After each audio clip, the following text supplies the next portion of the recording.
ابو سے پوچھو. ابو بکر صدیق رضی اللہ تعالیٰ عنہ یہ ایسے صحابی رسول ہیں جن کو یار غار ہونے کا اللہ نے موقع عطا فرمایا. یار غار ہونے کا اللہ نے موقع عطا فرمایا. میں پوچھنا چاہتا ہوں آپ سے، یہ رمضان کا مہینہ ہے کہ نہیں؟ رمضان کا مہینہ شب قدر کی مقدس رات ہے. بتاؤ اسلام کی سب سے پہلی اور عظیم سب سے بڑی جنگ کس مہینے میں ہو؟ پتا ہے کس مہینے میں؟ ہم مسلمان ہیں، کلمہ پڑھنے والے ہیں، رمضان کی قدر کرنے والے، روزہ رکھنے والے. رمضان اسلام کی سب سے بڑی اور عظیم جنگ، سب سے پہلی جنگ کس مہینے میں لڑے گی؟ بولے سب مل کر کے بولے کس مہینے؟ آپ سب مل کر کے بولے کس مہینے میں لڑے گی؟ اسلام کی سب سے پہلی جنگ رمضان کے مہینے میں لڑے گی. کون سے مہینے میں؟ رمضان کی کون سی تاریخ کو ہوئی؟ 17ویں روزے کے اندر. اللہ نے قرآن کے اندر ذکر فرمایا وَلَقَدْ نَصَرَكُمُ اللَّهُ بِبَدْرٍ وَأَنْتُمْ أَذِلَّةٌ فَاتَّقُوا اللَّهَ لَعَلَّكُمْ تَشْكُرُونَ. اللہ نے قرآن کریم کے اندر ذکر فرمایا. تو رمضان میں سب سے پہلی جنگ 17ویں رمضان کے دن بدر کے میدان میں کفار و مشرکین کے درمیان 313 صحابہ 1000 کی فوج کفار و مشرکین کی مد مقابل رہی. اللہ نے 313 صحابہ کو کامیابی عطا فرمائی. ان میں 14 شہید ہوئے اور باقی صحابی سرکار کے ساتھ مدینہ منورہ. عزیزان محترم، ان میں سے جو حضور کے یار غار ہیں ابو بکر صدیق رضی اللہ تعالیٰ ان کے بیٹے تھے جن کا نام حضرت عبد الرحمن. کیا نام ہے؟ بڑی توجہ سے سنیں. میں نوجوانوں سے بھی گزارش کرتا ہوں، ایمان کسے کہتے ہیں؟ ایمان کسے کہتے ہیں؟ سنیں. ابو بکر صدیق کے بیٹے ایمان لے کر نہیں آئے تھے. ابو بکر صدیق باپ حضور کی طرف، بیٹا ابو جہل کی طرف. باپ مدینے سے نکل کر حضور کے ساتھ بدر کے میدان میں آئے. بیٹا مکے سے نکل کر حضور کے خلاف ابو جہل کے ساتھ بدر کے میدان میں. باپ حضور کی طرف ہے، بیٹا ابو جہل کی طرف ہے. بدر کے میدان میں جنگ لڑی گئی. جب فتح و نصرت حاصل ہو گئی 313 صحابہ تو 70 ایسے جو مکے سے نکلے تھے بدر کے میدان میں حضور سے لڑنے کے لیے، باقی سب بھاگ گئے مگر 70 لوگوں کو قید کر دیا گیا. کتنے لوگوں کو؟ 70 لوگوں کو قید کر دیا گیا. ان میں عورتیں بھی تھیں، مردیں بھی تھے، مرد بھی تھے. ان میں حضرت عباس بھی تھے، حضور کے سگے چچا. حضور کے سگے چچا حضرت عباس بھی تھے. اور عبد الرحمن ابو بکر صدیق کے بیٹے بھی تھے. حضور کے چچا حضرت عباس بھی ابو جہل کے ساتھ آئے. آپ اندازہ کریں. آج لوگ پوچھتے ہیں کہ اتنے لوگ بھاگ جاتے ہیں، سلام نہیں پڑھتے. ہزاروں کی تعداد میں لوگ کلمہ پڑھنے والے ہیں، مگر جب نبی کا نام آتے ہیں تو آنکھوں کو نہیں لگاتے، مولود نہیں کرتے. اور حضور کی محبت کو لوگ اپنے خطابات کے ذریعے سے پیش نہیں کرتے. بہت سے خطیب ایسے بھی ہیں، علماء ایسے بھی ہیں جسے دین کی بات کرتے ہیں مگر نبی کی تعظیم اور ادب اور محبت کی بات نہیں کرتے. عزیزان محترم، میں ان سے کہنا چاہتا ہوں ابو جہل حضور کو دیکھ کر کے بھی اسلام ابو جہل نے حضور کی صحبت کی اور ایمان والا نہیں ہوا. ابو لہب حضور کا سگا چچا تھا اور ایمان والا نہیں ہوا. یاد رکھ لیں، روز ازل سے جن کے دلوں میں اللہ محبت رسول کو بٹھانا چاہتا تھا وہ بٹھا دیا. کوئی پیدا نہیں کر سکتا جو اس لیے کہ رب نے عاشق رسول بنایا. رب نے محبت رسول کی ادا کو ہمارے درمیان پیش کیا ہے. عزیزان محترم، رب کی مرضی نہیں تو بندہ بھی نہیں ہلتا. سمجھا؟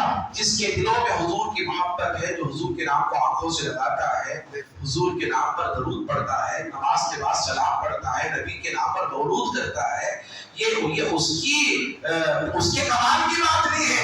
رب نے اسے منزل پر پہنچایا. نے چن لیا. کس نے چنا ہے؟ رب نے چنا ہے. عزیزان محترم میں آپ حضرات کو عرض کرتا چلوں حضرت عباس بھی ابو جہل کا ساتھ دینے کے لیے آئے تھے مگر یہ بچ گئے. قیدی بنا کر انہیں بھی مدینہ لایا گیا. عبد الرحمن کو بھی قیدی بنا کر مدینہ لایا گیا. حضرت ماریہ کدبیہ کو بھی قید کر کے مدینہ لایا گیا. 70 جو مکے سے ابو جہل کا ساتھ دینے کے لیے آئے تھے ان کو مدینہ لایا گیا. عزیزان محترم حضرت عبد الرحمن اسلام قبول کر لیے. حضرت عباس بھی اسلام قبول فرما لیا. حضرت ماریہ کدبیہ بھی اسلام قبول کر لی. حضرت عبد الرحمن اور اسلام قبول کرنے کے بعد اپنے باپ سے کہتے ہیں اے ابا حضور, یہ سننے کی بات ہے, اے ابا حضور جانتے ہیں بدر کے میدان میں میری تلوار کی ضد میں آپ آ گئے تھے. میں ابو جہل کے ساتھ تھا, آپ نبی کے ساتھ تھے. میری تلوار کی ضد میں آپ آ گئے تھے اور جیسے ہی میری تلوار کی ضد میں تلوار کے نیچے آپ کی گردن آ گئی تو میں نے دیکھا میرے باپ ہیں, میں نے چھوڑ دیا. باپ کی محبت دل میں آئی, میں نے چھوڑ دی. تلوار اٹھا لی. میرے باپ کو میں کیسے ماروں, میں نے تلوار اٹھا لی. اے اللہ کے اے ابا جان میں چاہتا تو آپ کی گردن اڑا سکتا تھا مگر محبت بدری نے تلوار اٹھا لیا. محبت بدری نے تلوار اٹھا لیا, میں نے نہیں مارا. آج میں اسلام قبول کر چکا ہوں. تو حضرت ابوبکر صدیق کہتے ہیں خدا کا شکر ادا کرو تمہاری تلوار کے نیچے میری گردن آ گئی. تمہاری تلوار کے نیچے میری گردن آ گئی اور تم مجھے باپ سمجھ کر کے چھوڑ دیے. رب کی عزت کے قسم اس میدان میں اگر میری تلوار کے نیچے تم آتے تو میں تمہیں بیٹا نہ سمجھتا, میں تمہیں بیٹا نہ سمجھتا. جو اس لیے کہ تم ابو جہل کے ساتھ آئے تھے, تم میں نبی کا دشمن سمجھ کر میں تمہیں سب سے غلط کر دے گا, میں بیٹا نہ سمجھتا. عزیزان محترم پتہ یہ چلا ایمان نام ہے محبت رسول کا, ایمان نام ہے نام رسول کا, ایمان نام ہے عشق رسول کا, ایمان نام ہے ادائے مصطفیٰ جان رحمت کا.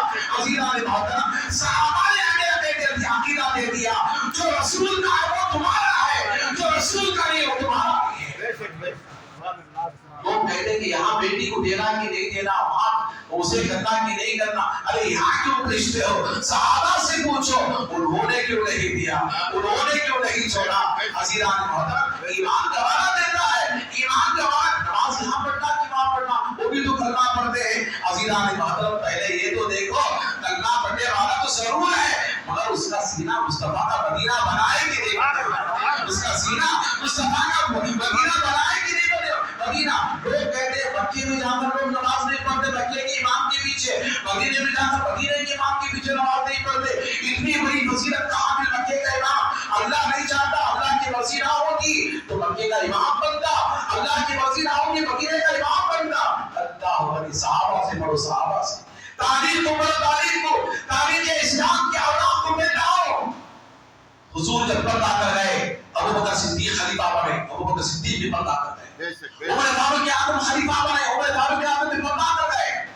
مولا کائنات رضی اللہ تعالی حضرت عثمان غنی کا دور آیا, حضرت عثمان غنی کا دور آیا.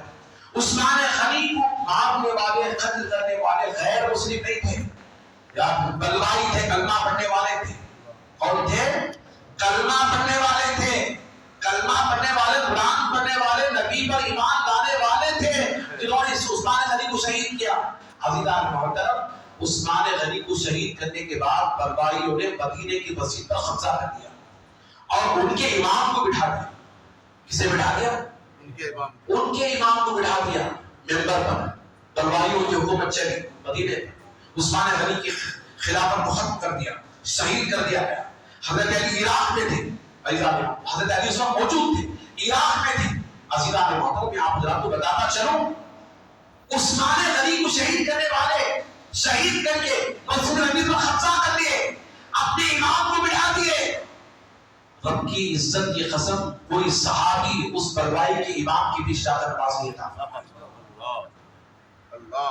مسجد نبی شریف تھی. اب یہ کہیں گے کہ اگر رب کی مرضی نہیں ہوتی تو عثمان غنی کو شہید کرنے والا امام کیسے ہو جاتا؟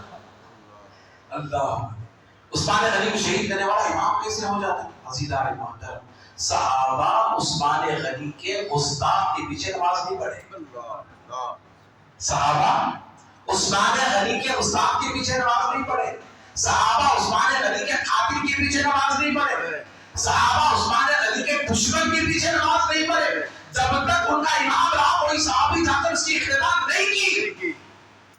اگر کوئی جو ہے یہ کہے گستاخ رسول کے پیچھے نماز پڑھ لو تو یہ کیسے ہو سکتا ہے؟ صحابہ کی عقیدت کو تو پڑھو، صحابہ کی عقیدت کو تو پڑھو۔ صحابہ نے عثمان غنی کے گستاخ اور دشمن کے پیچھے نماز نہیں پڑھی تو صحابہ حضور کے دشمن کے پیچھے نماز کیسے پڑھتے؟ ہمارا جو ایمان ہے وہ نبی سے صحابہ سے دعوت تک پہنچا، صحابہ سے تابعین تک پہنچا، تابعین سے تمام تابعین تک پہنچا، ائمہ مجتہدین سے ہم تک پہنچا ہے، بزرگوں نے ہم تک پہنچایا ہے۔ ایمان کی حفاظت کریں، ایمان کی، اس کی حفاظت ایمان کی حفاظت کرنا ہے۔ تو میں عرض کر رہا تھا، ابو بکر صدیق نے کہا اے عبد الرحمن، کاش میری تمہارے تلوار کے نیچے شہید ہو جاتا، مگر میرے تلوار کے نیچے تمہیں بے گناہ سمجھتا ہوں،